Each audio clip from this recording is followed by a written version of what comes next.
Welcome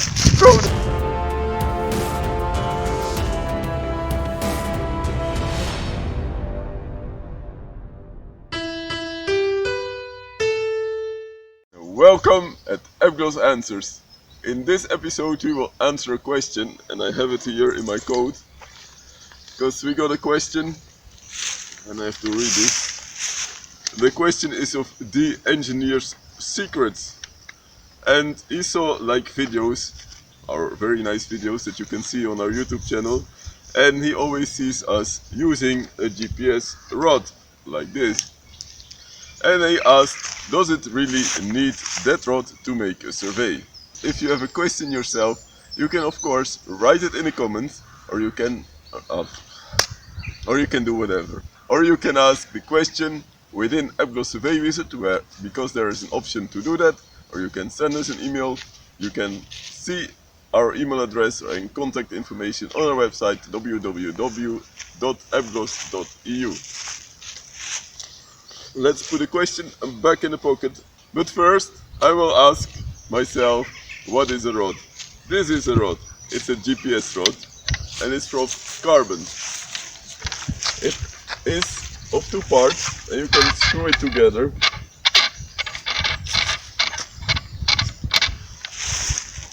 And then when you screw it together, you have a rod that is 2 meters high. Normally, we get then a GNSS receiver. In this case, it's the Apglos RS2, and we screw it on top.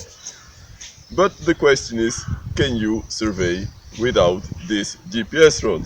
So what we do, we throw it away, and we will try to start land surveying with a GPS, without a GPS rod.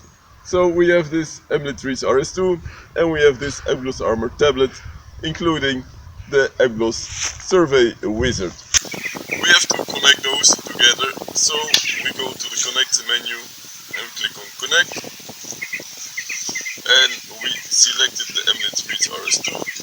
Of course you can fill in the N-trip information, but we will use the server because we are in the Netherlands, and we click on connect.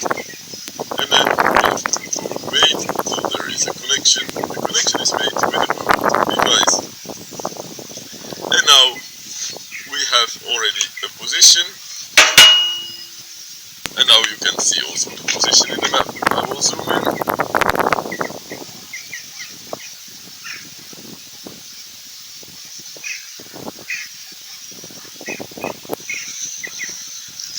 And the first thing that we notice is that we don't have an RTK yet. And that is because we keep now the Apglos RS2 kind of low. And the higher you hold it, the more satellites it can receive. We now have a float RTK.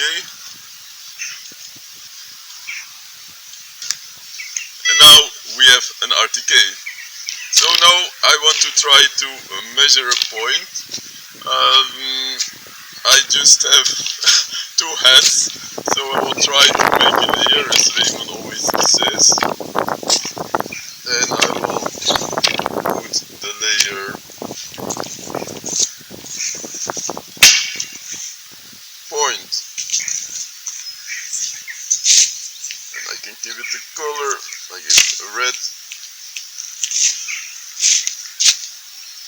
And now I can select the layer point. So now we can measure the point by clicking on the point button, and we measure the point. So that is very nice to have this point. We have the X and Y coordinate of this point, and we have a Z coordinate of this point. But the Z coordinate of this point is not correct, because as you can see, the height of the antenna we put is 2.134, which is normally the height of the antenna, which is around here to the bottom, and then plus the GPS rod length. But we don't use a GPS rod at the moment, so if I keep it here, then it has a different height than if I keep it here, or if I keep it here, or if I keep it here. So yes, you can survey without a GPS rod, but then you can only determine the X and Y coordinate and not the Z coordinate. If you like this video, then for sure you will like this video.